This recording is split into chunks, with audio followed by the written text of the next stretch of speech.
¿Por qué otro podcast de entrevistas? La propuesta es la siguiente: convocar especialistas que nos ayuden a pensar eso que de forma algo abstracta llamamos el mundo. Este espacio fue pensado y creado desde la inconformidad. No quiero reafirmar tus prejuicios, y mucho menos los míos, porque claro que los tengo. No espero que estemos de acuerdo.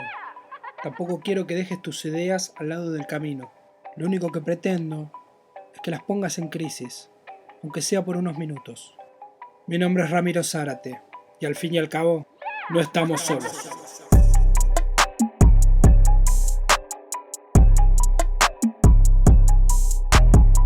Temporada 2, episodio 1. 20 años del día que cambió el mundo.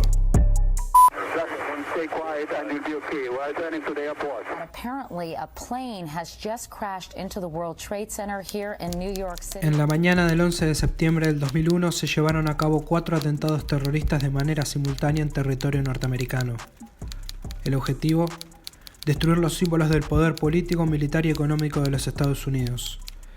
Divididos en 4 grupos, los secuestradores tomaron los vuelos que tendrían como destino el Pentágono, símbolo del poder militar, el Capitolio, símbolo del poder político, y las Torres Gemelas, símbolo del poder económico y financiero de los Estados Unidos. El ataque al Capitolio no llegó a destino, ya que el avión de United Airlines se estrelló en Shanksville, Pensilvania, luego de un enfrentamiento entre los secuestradores y la tripulación. El ataque al Pentágono logró su objetivo y el vuelo 77 de American Airlines se estrelló contra la sede del Departamento de Estado y la Inteligencia Militar norteamericana. 8:46 de la mañana, Ciudad de Nueva York. El avión correspondiente al vuelo 11 de American Airlines impacta contra la torre norte del World Trade Center. 16 minutos después, a las 9:03, el segundo avión correspondiente al vuelo 175 de United Airlines embiste contra la torre norte en una escena digna de una película de Hollywood. 1 hora y 25 más tarde, las 2 torres gemelas habían caído, y con ellas el símbolo del poder financiero y económico de los Estados Unidos también. Lo que siguió es historia conocida, pero ¿qué es lo que posibilitó esos ataques? ¿Cuál era el contexto? A 20 años del 11 de septiembre del 2001, en No Estamos Solos, nos proponemos desmontar el día que empezó el siglo XXI. Charlamos con Ezequiel Coppel.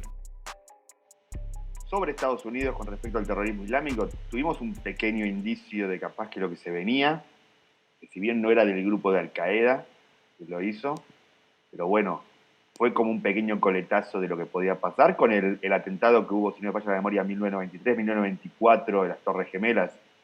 1993, en febrero del 93.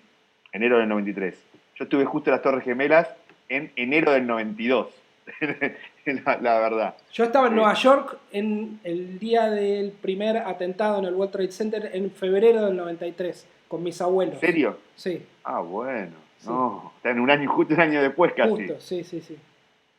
Además, tengo una gorra que me encontré tirada en el World Trade Center, que la tiene mi hermano guardada, y dice, bueno, este es el recuerdo que tenemos del World Trade Center. La verdad, lo único que nos quedó.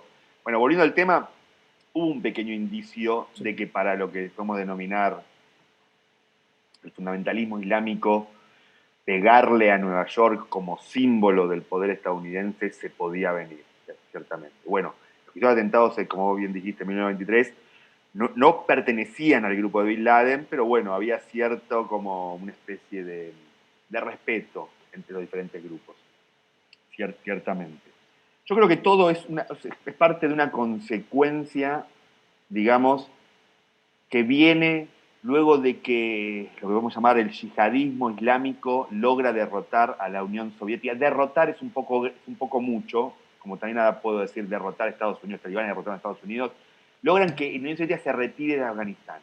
Y eso produjo un efecto, me parece, un oleaje a lo que representaba el yihadismo islámico muy fuerte, que le dio ínfulas, le dio un poder para decir, bueno, salgamos de acá.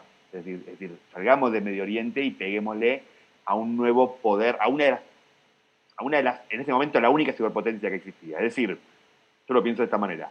Derrotamos a una de las 2 superpotencias del mundo, ahora podemos ir por la otra, ciertamente. Ahora, ¿qué pasaba con Al-Qaeda? Y bueno, Al-Qaeda lo que terminó dándole como más fuerza para avanzar sobre el mundo, me parece que es una especie de efecto dominó, es decir, es ver que la Unión Soviética ya no era el demonio más grande, sino que el nuevo demonio más grande se haya convertido en Estados Unidos. Pero yo creo que, a ver, que lo que respecta a Bin Laden, Al Qaeda y Estados Unidos, lo que lo volvió loco a Bin Laden, ciertamente, y le dejó el camino claro, fue lo que fue la presencia de las tropas estadounidenses en Arabia Saudita durante la primera guerra del Golfo, porque la gente tiende a olvidar que Bin Laden mismo le ofreció a la corona saudita, que le dijo a la corona saudita, sáquense de encima, no pidan la ayuda de las tropas estadounidenses. Recordemos que los sauditas piden la ayuda de las tropas estadounidenses porque tienen miedo que Saddam Hussein, luego de Kuwait, avance sobre los pozos petroleros de Arabia Saudita. Bien. Y Bin Laden le dijo, sáquense, no pidan la ayuda estadounidense, pidan, yo les ayudo con Al Qaeda. Como si la Arabia Saudita va a preferir un grupo insurgente antes que el poder del ejército estadounidense. Bueno, cuando los estadounidenses pisan territorio santo musulmán, recordemos que en Arabia Saudita están los dos lugares más santos, la Meca y Medina, bueno, a Bin Laden de alguna manera se le completa el círculo. Se le completa la idea de que, bueno, ya los soviéticos están, les decimos cartera, como dice de alguna manera, ahora vamos por los estadounidenses, que nos dieron todo el camino allanado al poner sus presencias en territorio santo musulmán. El 7 de agosto de 1998 se sucedieron 2 atentados simultáneos en embajadas norteamericanas en 2 países africanos. Uno en Nairobi, la capital de Kenia, y el otro en Dar es Salaam, capital de Tanzania. Ambos ataques fueron reivindicados por Al Qaeda y pusieron a Osama Bin Laden en la lista del FBI de los terroristas más buscados del mundo. ¿Esos atentados son atribuidos inmediatamente a Al Qaeda y a Osama Bin Laden? ¿O se pensaba que era como parte de los conflictos de la zona, digamos? Sí, bueno, hubo diferentes campañas. Creo que vos y yo hablamos de una serie, Looming Tower, que hay un libro, creo que el libro, Lawrence Bright, basado en la serie, es todavía aún mejor. Bueno, ahí se discute mucho sobre eso. Es decir, hay una campana que dice, bueno, este es Bin Laden, porque aparte Bin Laden dice, voy a ir por ustedes directamente. Voy a ir por ustedes, tengo el poder monetario, tengo ciertos refugios en este momento, si no me falla la memoria, en Sudán, y luego se mueve a Afganistán. Luego que los estadounidenses rechacen que los sudaneses entreguen a Bin Laden y piensan que la mejor alternativa es mandarlo a Afganistán. Dice, bueno, bien, le digo, ¿qué nos puede hacer en Afganistán? Ciertamente. Bueno, había 2 campanas, una que decía, es Bin Laden, porque él está diciendo, lo voy a hacer, ciertamente, y otros decían, no, bueno, esto tiene que ver con los conflictos internos, exactamente. Creo que ahí, bueno, nos dice un montón de cosas también sobre la inteligencia. A veces cómo la inteligencia entra en esta especie de encrucijada o de laberinto, donde nosotros los simples mortales pensemos que la inteligencia sabe todo, que sabe todo y que no puede cometer un error, de alguna manera. El 12 de octubre del 2000 se llevó adelante un atentado suicida contra el destructor de la marina norteamericana USS Cole en la costa de Adén, capital de Yemen. El ataque fue realizado por una célula de Al Qaeda y fue el prólogo de lo que sería el 11 de septiembre del 2001.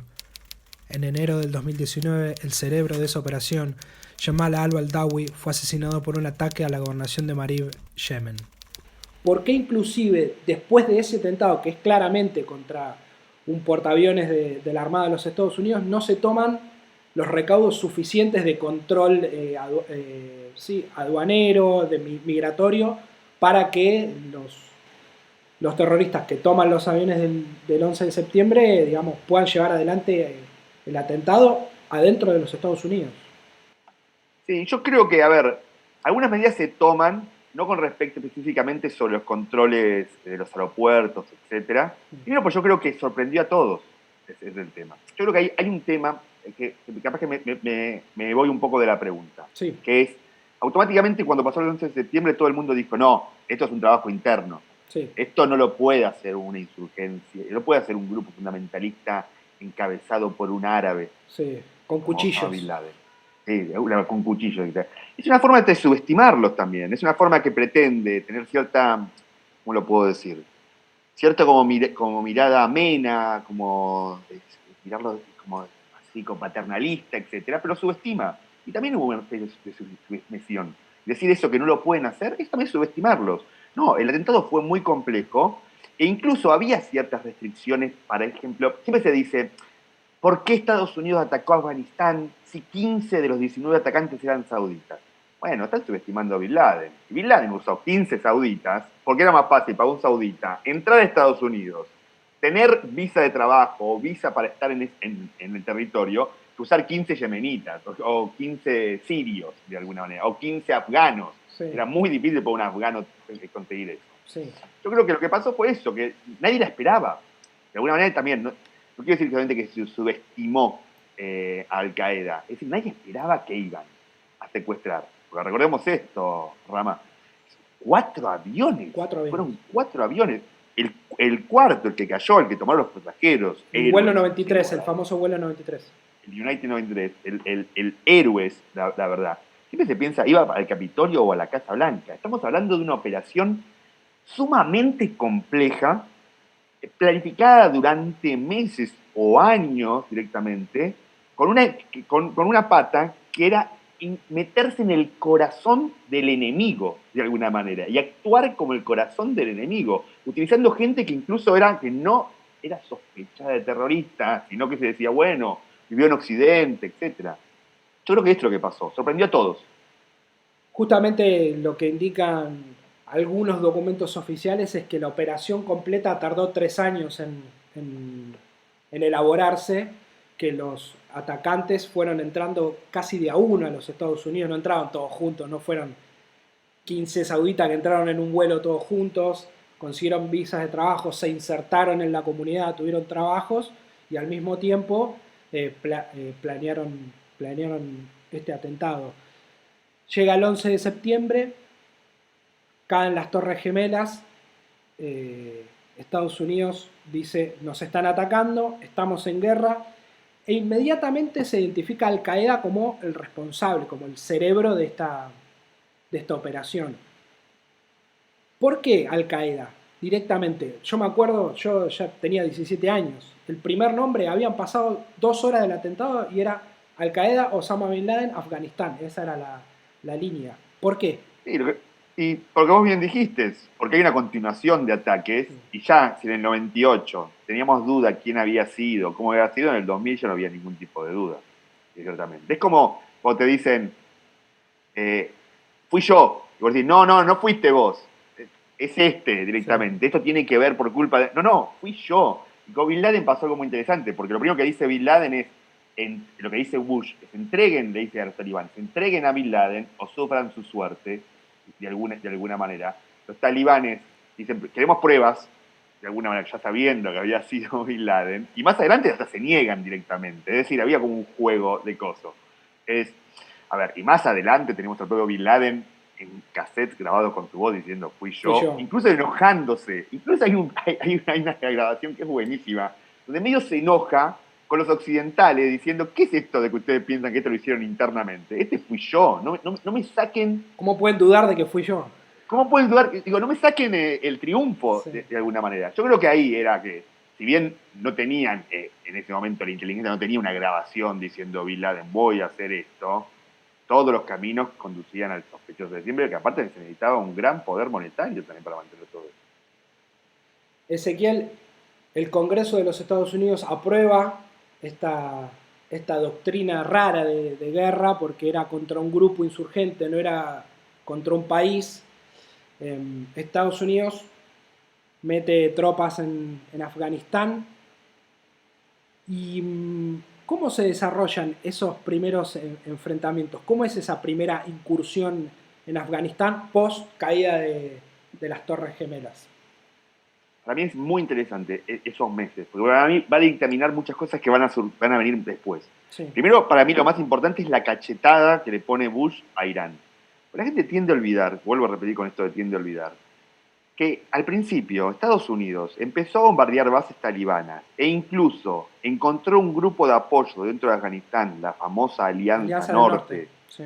de los grupos norteños que nunca había podido dominar el talibán hasta el día de hoy, encabezados en ese momento por Ahmed Massoud.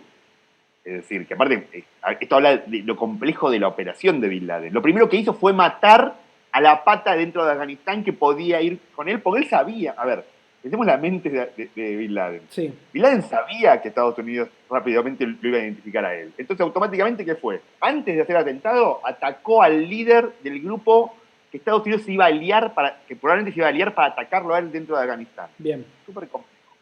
Pero la alianza entre Estados Unidos, la unión entre Estados Unidos y la Alianza del Norte la facilita Irán. porque Irán era el gran protector o el gran facilitador de armas a la Alianza del Norte dentro de Afganistán. Incluso toda la inteligencia para atacar las bases talibanes dentro de Afganistán la da Irán. Es decir, que había en ese momento en Irán un gobierno moderado. Yo incluso pondría dos hechos o dos momentos donde Estados Unidos e Irán estuvieron bastante juntos. Uno fue en el 2001, y otro fue cuando hicieron el acuerdo nuclear. Había dos gobiernos moderados en Irán. Ahora, después, ¿qué pasó con Estados Unidos? Estados Unidos le pegó una cachetada a Irán, luego que Irán les facilitase toda esta inteligencia para atacar al Talibán. Recordemos una cosa, el Talibán era el enemigo jurado de los iraníes en lo que es su borde, en su borde este. Es decir, el Talibán, creo que si no falla la memoria, en 1998, en un momento llegó a secuestrar diplomáticos iraníes y los mató a todos, e Irán estuvo a punto de invadir Afganistán. Estuvo a punto, llevó sus tropas a la frontera. Entonces era también un beneficio para Irán sacarse a los talibanes de encima. Después vino la cachetada de Bush, donde incluyó a Irán en el famoso eje del mal. Pero hay un temita, déjame terminar un temita solamente, sí. Que es muy interesante, que es la posibilidad de Irán de extenderse sobre la región y sacarse a su enemigo jurado en el este, como fueron los talibanes, y luego su enemigo jurado en el oeste, como era Saddam Hussein, la hizo Estados Unidos. Estados Unidos fue tan mala la política exterior estadounidense en esos años que Estados Unidos le sacó la doble contención que tenía Irán para extenderse sobre la región. En esta primera incursión, Estados Unidos, después de post caída de las Torres Gemelas o post ataques a las Torres Gemelas, para decirlo bien, está poco tiempo en Afganistán, está meses, ¿no? Para conquistar Afganistán, vos decís. Sí, en realidad está pocos meses para que el Talibán salga de Afganistán. Sí. Termina refugiándose en parte de Afganistán y después gran parte del liderazgo de Afganistán, la gran parte del liderazgo se va a Pakistán.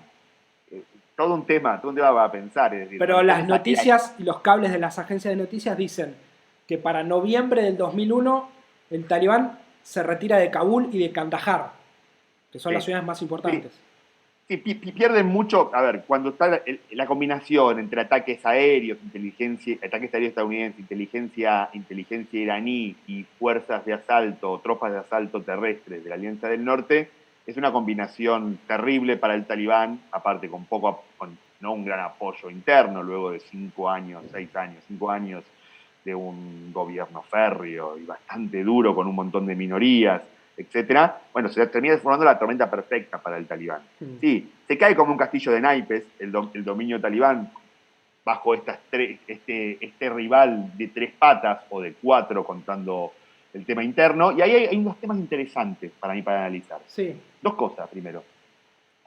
El Mullah Omar, el líder de los talibanes, en un momento le propone a los estadounidenses una especie de, no digo de pacto de paz, sino una especie de cese al fuego, si él se podía quedar en Kandahar, ciertamente en un arresto domiciliario, que hacen los estadounidenses, lo rechazan en ese momento. Siempre da para pensar qué hubiera pasado en ese momento.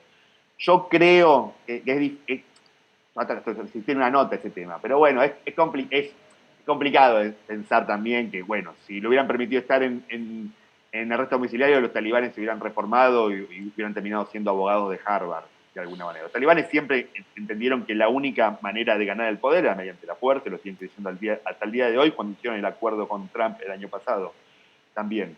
Pero lo más interesante para mí es otro punto, es cómo los talibanes encuentran su refugio en Pakistán. En Pakistán es el aliado de Estados Unidos en la guerra contra el terrorismo de esos años. Sí.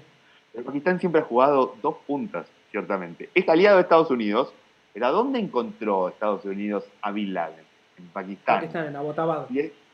Y decirme que los pakistaníes, con ese impresionante servicio de inteligencia que tienen, no sabía dónde estaba Bin Laden dentro de Pakistán, cuando estaba en un complejo armado, grande, etcétera, me parece un poco inocente.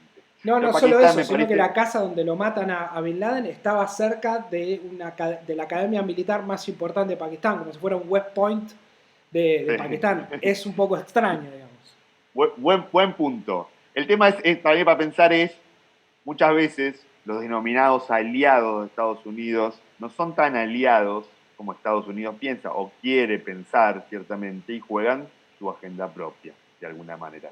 Tendría que Estados Unidos un poco revisar sus aliados, ¿sabes?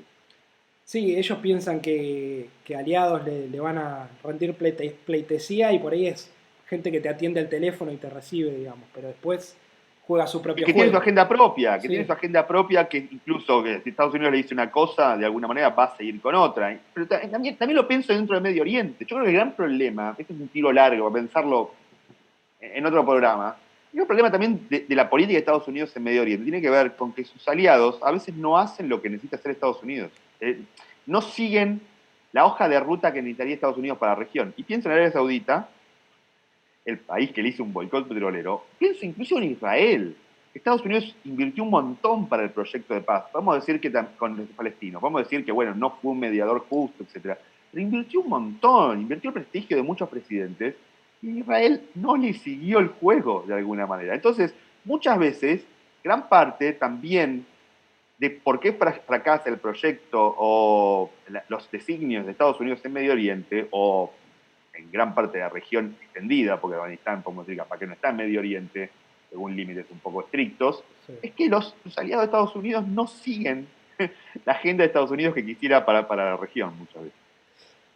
Después de la retirada del Talibán de las dos ciudades más importantes de Afganistán, Kabul y Kandahar, lo que se podría pensar que Estados Unidos decía, bueno, sacamos la mayoría de las tropas de Afganistán, dejamos algo de soldados, dejamos inteligencia porque aún no encontramos a Bin Laden.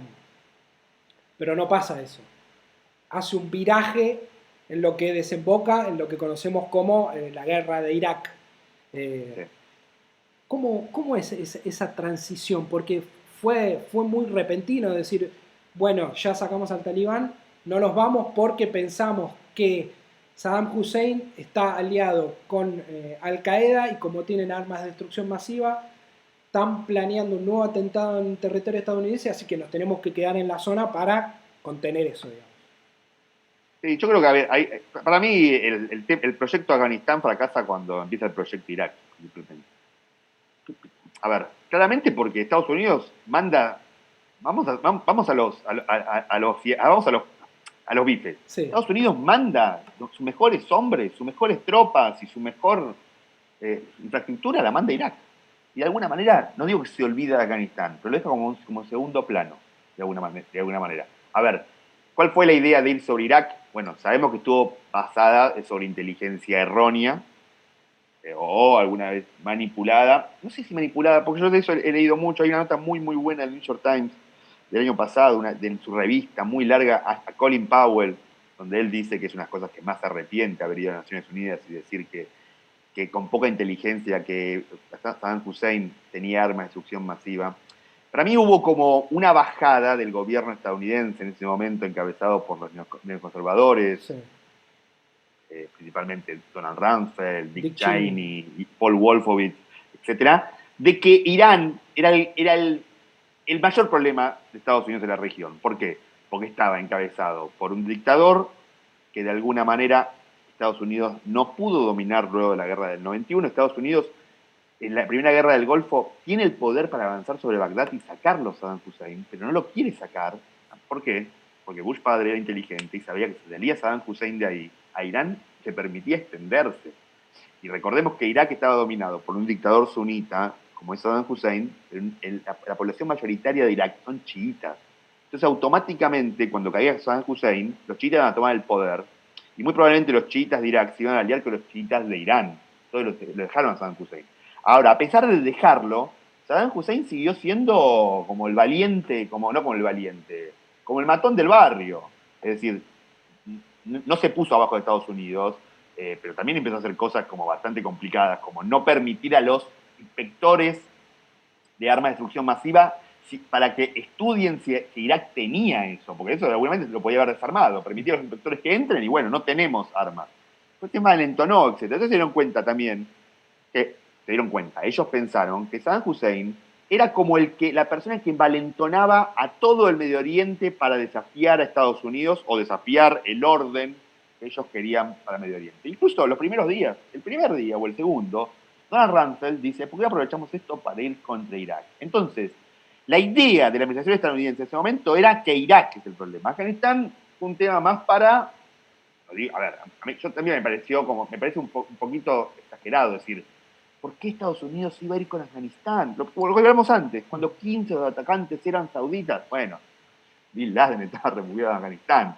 Hicieron el mayor atentado de su historia, terrorista. ¿En serio piensan que los estadounidenses no se iban a vengar? Y no iban. Me parece un poco inocente esa idea. Ahora, la idea de la administración estadounidense es que Afganistán era solo un rito de pasaje y el premio de la corona era Irak. Y ahí cuando empezó lo de Irak, para mí empezó el principio del fin de lo que fue el proyecto de Afganistán. Octubre del 2002. El Congreso de los Estados Unidos aprueba el uso de la fuerza militar contra Irak. 5 de febrero del 2003. El secretario de Estado, general Colin Powell, se presenta ante el Consejo de Seguridad de Naciones Unidas con un mensaje claro. Irak posee armas de destrucción masiva y le miente a las inspecciones de la ONU. 20 de marzo del 2003. Una coalición militar liderada por Estados Unidos, Gran Bretaña y Australia, entre otros países, invade Irak. Según el presidente de los Estados Unidos, George Bush, las razones para la invasión eran desarmar a Irak de armas de destrucción masiva, las cuales nunca llegaron a encontrarse y cuya existencia nunca quedó demostrada, poner fin a supuesto apoyo brindado por Saddam Hussein al terrorismo y lograr la libertad del pueblo iraquí. La justificación, digamos, por izquierda de la invasión a Irak es Estados Unidos en su proyecto imperialista lo que quiere es quedarse en la zona, quedarse con los pozos petroleros, estar cerca de Irán, estar cerca de Arabia Saudita para controlar o para estar cerca de su aliado natural de la zona, estar cerca de Israel también, del Líbano. ¿Entra esta justificación en este análisis? No mucho para mí. Para mí es la explicación fácil que todos queremos explicaciones fáciles. De por sí, si uno ve actualmente el petróleo iraquí, ¿quiénes son los países que más lucran con eso? Va a tener a China y a Rusia, mucho más que las empresas estadounidenses, de alguna manera. Que a Estados Unidos le interesaba, o siempre le preocupa, que no haya un actor que acapare todo el petróleo como en el 91, por eso fue a defender a Arabia Saudita, etc. Imagínate a Saddam Hussein, controla el petróleo de Irak, luego controla el petróleo de Kuwait, está siendo uno de los países, si tendría esos dos, porque aparte Saddam Hussein incorporó a Kuwait como la 19ª provincia iraquí, y luego movió sus tanques hacia el límite con Arabia Saudita, en la parte donde tienen sus mayores pozos petroleros. Estados Unidos no iba a dejar que Saddam Hussein se transforme, no Estados Unidos, nadie en el mundo, porque la gente tiende a olvidar que en la primera guerra del Golfo, en la coalición estadounidense estaba la Unión Soviética, estaba Turquía, estaba Siria, estaba Egipto. Nadie en el mundo iba a dejar que Saddam Hussein se convierta en ese demonio. A ver, la gente tiende a olvidar también que Saddam Hussein usó armas químicas contra los kurdos. Sí. En la guerra Irán-Irak murieron más de 1 millón de personas. El gran carnicero del siglo XX, tipo de Medio Oriente, que Saddam Hussein iba a tener todo ese poder, de alguna manera. Ahora, a Estados Unidos le interesa tener cierta opinión, cierto manejo del precio del petróleo, por eso tiene acuerdo con Estados Unidos, con Arabia Saudita, etc. Estados Unidos hizo bien la tarea luego de la crisis del petróleo del 73. Y al día de hoy, no importa la mayor parte de su petróleo de Medio Oriente.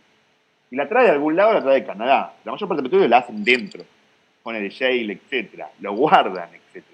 No quieren que nadie tenga, ciertamente, que se convierta en el monopolio del petróleo. Yo creo que la idea de Bush por Irak, y no saco ese punto, que bueno, que es importante, tampoco voy a subestimar a los estadounidenses, el tema de la economía, a nadie, ni a los chinos, ni a los rusos, etc.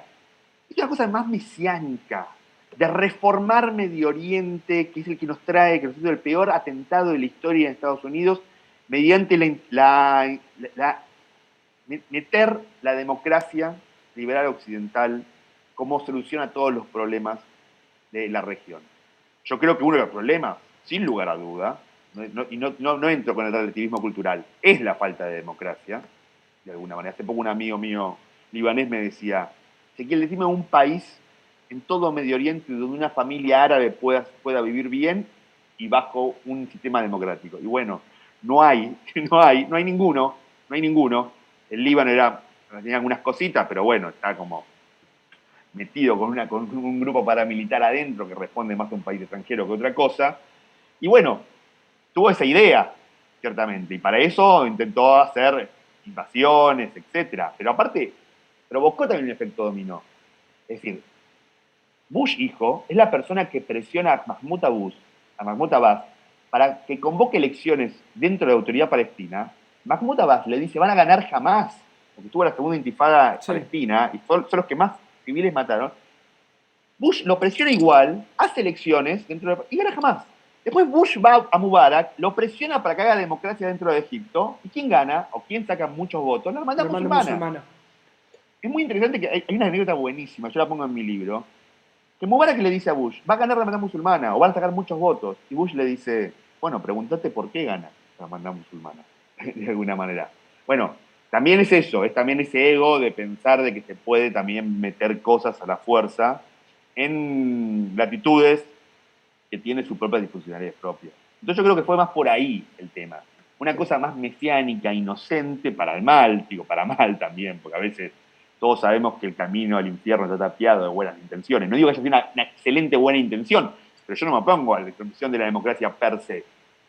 Y bueno, terminó desencadenando también cositas, me parece, que no fueron muy potentes para Estados Unidos, como más adelante, cuando cayó Saddam Hussein, la aparición del Estado Islámico. Esta idea del mesianismo moralista la retrata Valeria Carbone en una noticia en Panamá Revista, que está presentando en estos días un dossier sobre el 11 de septiembre que editás vos, Ezequiel. A todos los que nos están escuchando les recomiendo que entren a panamarrevista.com y lean todo el dossier de notas sobre el 11 de septiembre del 2001, que está muy bueno. Ezequiel, en el año 2006 pasa lo que estábamos hablando recién y nos vamos a adelantar un poco en el tiempo. Ya no está Bush hijo en la presidencia de los Estados Unidos y el 1 de mayo del año 2011 en Abbottabad, una operación de los Navy SEALs, secuestra de la casa en la que estaba viviendo Osama Bin Laden, lo mata en medio de un tiroteo y tira su cuerpo al mar. ¿Qué mojones dentro de esa guerra que llevaba contra el terrorismo en los Estados Unidos en ese momento 10 años? ¿Qué mojones, qué marca es en esa guerra? El secuestro y asesinato de Osama Bin Laden. Bueno, yo creo que el mejor más importante es como la enseñanza, más que enseñanza, es como el aviso de Estados Unidos, que muchas veces lo hace Israel, eso con personas que lo han atacado el territorio israelí, es decir, vamos a ir por vos, no importa dónde estés, hasta cualquier momento. Es decir, todos sepan que si alguien ataca a Estados Unidos, nosotros vamos a ir por usted. Eso digo, para el consumo masivo, de alguna manera. ¿Qué mojón marca? Y yo creo que, bueno, ahí todo el mundo pensó que aparte con la combinación de la primavera árabe, etcétera, creo que fue el periodo, podemos decir de alguna manera, como si tenemos que poner diferentes puntos entre bajadas y subidas de esos 20 años luego del 2001, yo lo pondría como el periodo más arriba del poder estadounidense, o más que el poder estadounidense, si tengo que marcar como el éxito estadounidense. Matamos a Bin Laden, controlamos Afganistán, sacamos a Irak, sacamos a Saddam Hussein de Irak, viene la primavera árabe de alguna manera, etc. Pero bueno, después de una subida tan alta, ¿qué tenemos? La caída estrepitosa. Muy pronunciada. Sí. A los 3 años que tenemos en todas las pantallas del mundo al Estado Islámico cortando cabezas y amenazando a Estados Unidos. Que esto creo que también se leyó mal. Esa amenaza a Estados Unidos que decían, le cortamos la cabeza a este periodista, y a vos, Obama, etc., no era efectivamente a Estados Unidos. Era un mensaje a los musulmanes del mundo, para decir, miren dónde estamos ahora, miren lo que podemos hacer. Somos el califato en la tierra. Sí. Entonces lo que posibilita, digamos, la aparición del Estado Islámico es, entre otras cosas, el secuestro y asesinato de Osama Bin Laden. No, yo lo que quería decir con eso, ese era el punto más más arriba bien. de una especie de trayectoria, cronología de éxitos y derrotas de Estados Unidos. ¿Por qué? Bueno, porque fueron aparte la persona al cerebro del que hizo las Torres Gemelas. Luego también de dos transitorios éxitos de la ocupación estadounidense en este momento. La aparición del Estado Islámico es una mezcla de cosas. Es la mezcla de sacar este dictador que contenía, que bueno, eso es muchas veces, es la dicotomía que a mí no me gusta de Medio Oriente, que mucha gente dice, bueno, mantengamos a este dictador, porque si este dictador no está, vienen demonios mucho peores. Muchas veces esos demonios tienen que ver con las acciones de esos dictadores, ciertamente. Es decir, es muy difícil explicarlos, esos demonios y las acciones de esos dictadores que polarizan diferentes poblaciones, de alguna manera. La expresión del Estado Islámico es una mezcla de cosas. Es la sacada de este dictador sunita, los chiitas que son mayoritarios en Irak, porque ISIS siempre fue la vertiente de Al-Qaeda en Irak, la verdad. Siempre fue Al-Qaeda en esteroides, siempre fueron los Al-Qaedas más fundamentalistas que los propios Al-Qaeda, es decir, los que nunca dudaban si había que matar a chiitas o no, no tenían esas pequeñas dudas. Entonces un poco es sacar ese dictador que contenía, de alguna manera, opciones menos potables para Occidente, pero también hay muchas cosas que son disfuncionalidades propias. Y ahí quiero que también entre un poco el ego de Occidente, y muchas veces viene de la izquierda, que siempre cree que todo es reacción a Occidente. Entonces, como todo se explica ahí. Ahora, bueno, no hacen bien la tarea, porque muchas veces, es decir, hubo ISIS o grupos parecidos a ISIS en la antigüedad, cuando Occidente no estaba ahí. Sí. Recuerdo en el 1800, cuando una antigua encarnación de ISIS, sin llamarse ISIS, que eran los sauditas en su primer articulación en lo que fue la alianza entre el líder guerrero Mohamed Saud y Mohamed Wahab, el creador del wahabismo, entraron sobre una zona llena de chiitas en Irak, el famoso Karbala, y los mataron a todos, mujeres, chinos. Entonces lo que quiero decir con esto es, ISIS, de alguna manera, puede ser alguna reacción, o no una reacción, puede ser consecuencia de acciones del neoimperialismo estadounidense. Ahora, también ese comodín que lo explica todo eso deja muchas disfuncionalidades propias, locales y luchas internas de esas sociedades. Porque ISIS se transformó de alguna manera u otra en la última línea de defensa de los sunitas en Irak, que habían perdido los derechos de privilegio, que habían mantenido sobre Irak durante siglos. Y esos siglos no fueron solamente por acción imperialista occidental, sí. Que bueno, los ingleses cuando controlaron Irak pusieron a un rey sunita, y no, lo que hicieron los ingleses fue repetir la estructura de poder impuesta por los otomanos sunitas sobre un Irak chiita. Claro. Entonces, bueno, es un poco más complejo.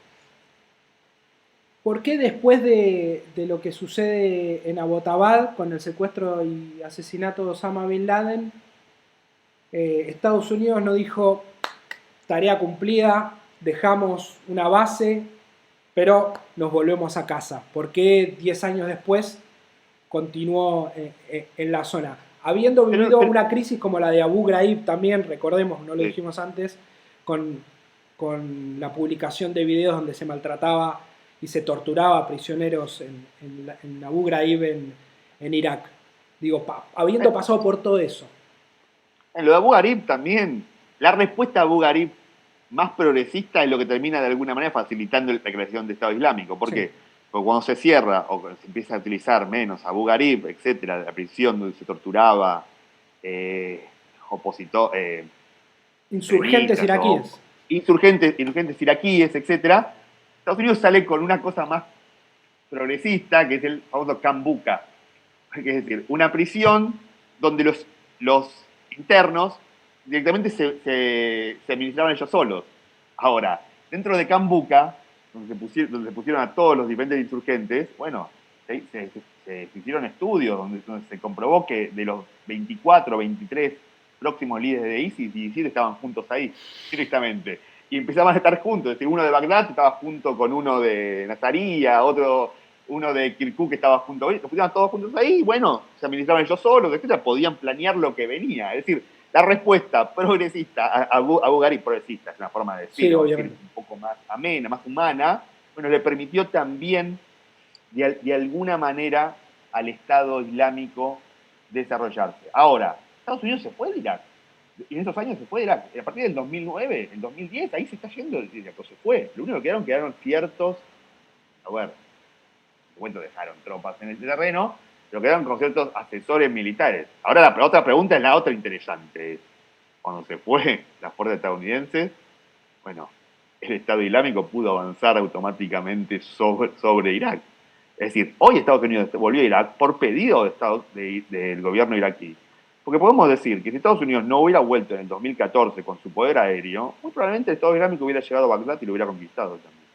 Entonces, bueno, es decir, la gente dice, bueno, ¿cómo se desarmó el ejército afgano luego que se fue el poder aéreo estadounidense? Bueno, pasó lo mismo en Irak, de alguna manera. Entonces, en Irak, vamos a otros países. Pasó en el Líbano en el 2000, cuando Israel se retiró del sur del Líbano, el ejército aliado a Israel, libanés, el famoso ejército del sur del Líbano, se desarmó en un día también. Vamos a otro tiro. Yo quiero ver a todos esos que dicen, ¿cómo puede ser que un ejército se desarme sin poder aéreo? Yo creo que los propios estadounidenses retrocederían si no tendrían su poder aéreo en Afganistán. Una respuesta más por izquierda todavía es por qué Estados Unidos tiene que ir a Medio Oriente. Que los problemas de Medio Oriente los arreglen los países de Medio Oriente. Podría plantearse como solución. Sí, está bien, eso son opiniones de cada uno.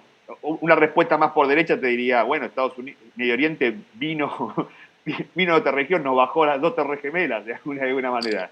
Es decir, nosotros solo participamos en Arabia Saudita o etcétera a partir del 91 porque nos pidió la corona saudita, de alguna manera. Es decir, yo creo que todas esas ideas siempre tienen un punto que es la ideología del emisor. Sí. De cierta manera. Es decir, todo el mundo dice, ¿por qué Occidente tiene que ir, etcétera? Porque casi nadie dice, por ejemplo, por qué Rusia ha sostenido al gobierno de Siria. Nunca nadie dice eso. Y la única intervención que tuvo un éxito en los últimos 20 años en Medio Oriente fue la rusa. Ahora, ¿cómo fue la intervención rusa en Siria? Matar a todo opositor, bombardear hospitales, escuelas, negar que hay 100.000 desaparecidos y el uso de armas químicas. ¿Funcionó o no funcionó? Funcionó. ¿Cuál es el aprendizaje que va a tener los países de la región? Vamos con Rusia, no vamos con Estados Unidos, que nos dice reformar instituciones, etcétera, Es decir, yo creo que hay sommelier de intervenciones. Por supuesto, yo estoy a favor de la autodeterminación de los pueblos, etcétera, pero tampoco estoy per se en contra de las intervenciones internacionales, etcétera. Como no hubiera estado en contra de la intervención contra la Alemania nazi en el 45, ciertamente. Lo que sí me gustaría intervenciones, ciertamente, un poco más articuladas internacionalmente bajo organismos internacionales. Vamos a entrar en la última parte de la entrevista y vamos al 2019. Trump, presidente de los Estados Unidos, el secretario de Estado norteamericano, empieza un diálogo con el Talibán en Doha, si no estoy equivocado, para la retirada total de los Estados Unidos de Afganistán. Ahí empieza la retirada de los Estados Unidos de Afganistán, que terminó en los primeros días de agosto del 2021. Sí, para mí eso fue el crónica de una muerte anunciada. Sí. Ese es el tema. Crónica de una muerte anunciada, ¿por qué? Porque ese acuerdo tuvo un problema de raíz, sin lugar a duda. Que no estuvo el gobierno afgano. No está el gobierno afgano. Es decir, hace poco un analista dijo, la persona que no está en la mesa cuando se negocia es la persona que va a sufrir. ¿Y quién no estaba en la mesa? El gobierno afgano. Aparte, era un problema de raíz, ¿por qué? Porque ese acuerdo implicaba que los talibanes no tenían que atacar más a las tropas estadounidenses que preparaban su retirada, pero podía seguir atacando al gobierno afgano. Claro. Es decir, yo puse un tweet que todo el mundo dijo, bueno, futurología le pegaste, etcétera. Pero no, era obvio lo puse el año pasado, en octubre, agosto, era obvio. Es decir, era obvio hasta un nene de 5 años. Es decir, nos sacaste el yugo de tu poder, del poder estadounidense. Bueno, avancemos sobre el gobierno afgano. Ahora, ¿cuál fue el error de raíz de los Estados Unidos? Creer que los talibanes lo que buscaban era una salida negociada. Y con los talibanes siempre la única salida fue armada, militar. Por eso vuelvo también al otro tema sobre intervenciones y no intervenciones, etc. Muchas veces para muchos de esos actores la única salida también siempre fue armada, de alguna manera. Entonces, bueno, no importa intervenciones o no intervenciones, etc. Solo es esta. Es la única salida que tenemos. Hoy Afganistán está tomada por el Talibán, no hay gobierno central, no hay república de Afganistán, por decirlo de alguna manera. Hay Emirato Islámico. Hay Emirato Islámico. Antes había República Islámica. Había República Islámica. ¿Podés darnos alguna diferencia sustancial entre República Islámica y Emirato? Bueno, los afganos eso demuestra que siempre han sido piadosos, religiosos, y siempre han querido que haya cierto decir del Islam dentro de su día a día. De alguna manera, yo no estoy en contra del islamismo per se, yo creo que al islamismo se le da muchas palabras, es como la palabra populismo, es decir, hay 20.000 explicaciones, o 20.000, cada uno le pone su toquecito al populismo y al islamismo también.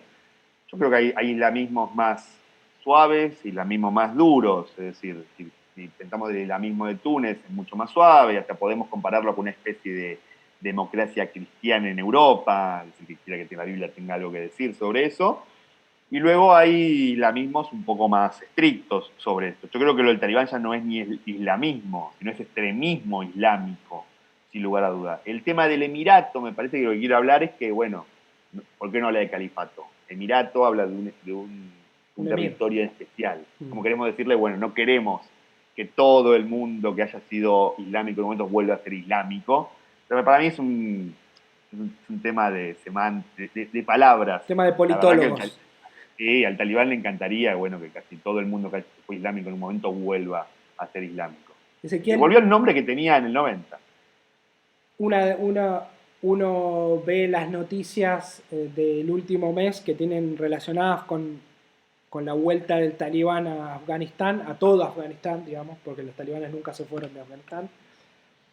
Y uno tiene, digamos, la imperiosa necesidad de juzgar y ponerse de un lado.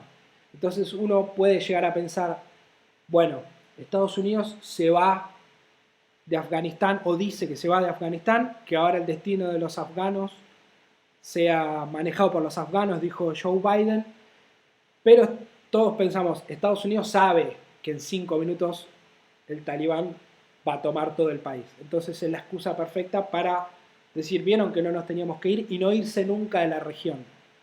¿Se puede afirmar eso de esa manera? ¿Que es una falsa salida?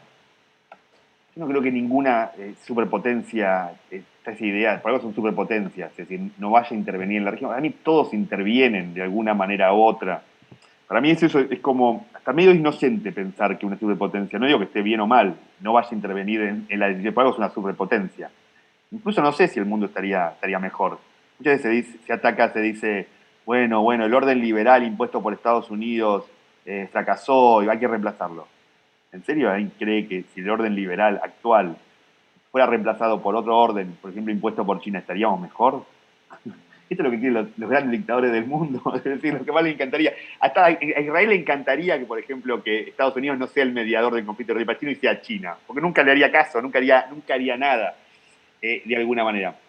A tu pregunta, que Estados Unidos previó que tipo... No, yo creo que no. Yo creo que no pensaron, cometieron el mismo error de que se iba a mantener durante un tiempo, no digo que para siempre, el gobierno afgano, ciertamente. Porque, a ver, pensémoslo de otro lado. No queda bien para el poder.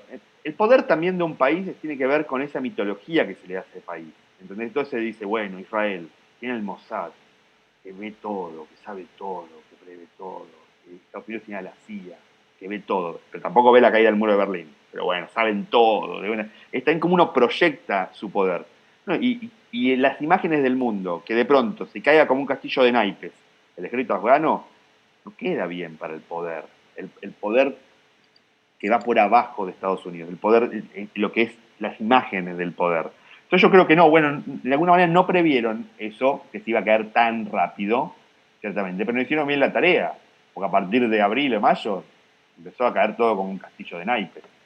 Entonces, a mí, todas esas explicaciones de que ven ese juego atrás, que todo va a decir, Estados Unidos necesita decir que los afganos digan que vuelva a Estados Unidos, que la mayoría seguramente no debe querer que vuelva a Estados Unidos. Algunos deben decir, sí, estamos mejor con Estados Unidos.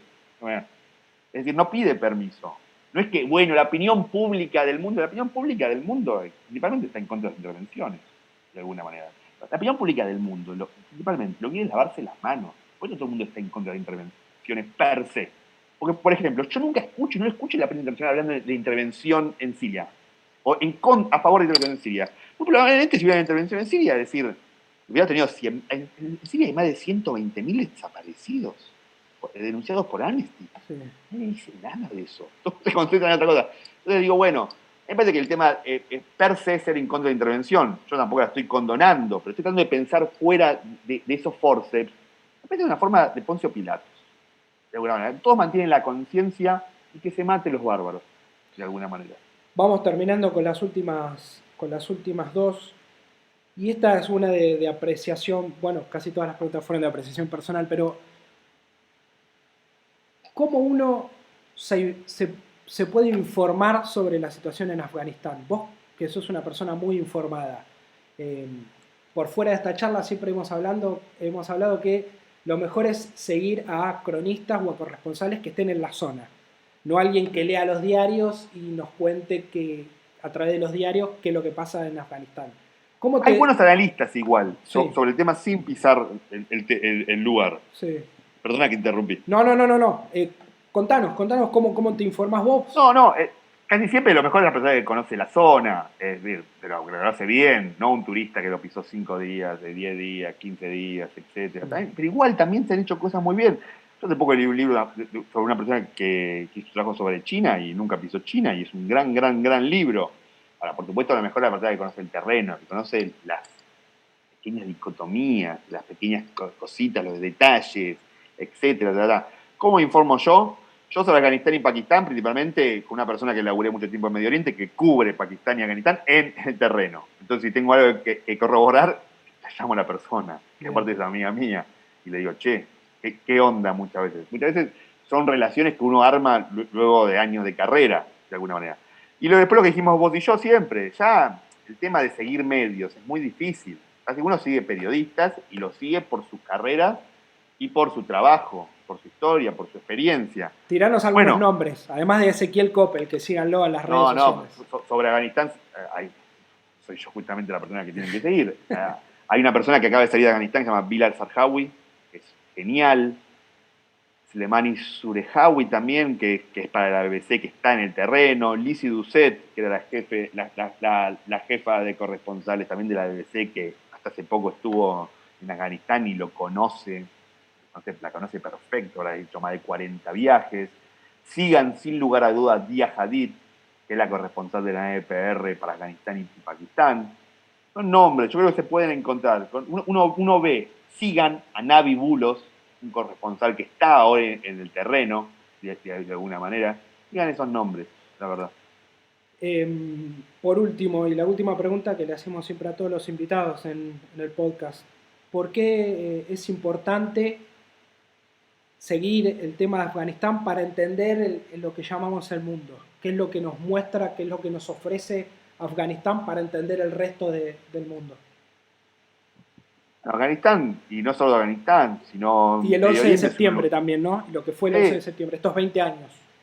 Y porque porque ves el gran escenario de un montón de factores, intereses, potencias, temas internos, temas locales, como el gran juego de vuelta, lo que llaman el The Great Game, es decir, donde juegan todos juegan una partida y dicen un montón de cosas. Son escenarios calientes donde se deciden un montón de cosas. No son internacionales, sino locales, es decir. Y aparte son lugares de completa ebullición, es decir. Me imagino que en Suiza no debe pasar cosas tan interesantes no digo como algo bueno también, muchas veces son cosas terribles, como lo que para mí es el dominio talibán de Afganistán, de alguna manera. Se ven muchas particularidades de la zona y se ven a la gente que le interesa muchas disputas de diferentes potencias, en este caso no solo occidentales, sino cerca de la zona, como China, Rusia, Irán, que son los que van a tener que lidiar con el nuevo Afganistán. Y bueno, Afganistán es un lugar, un escenario que nos permite ver muchas de estas vicisitudes y mucho cómo se prepara el nuevo mundo que viene también.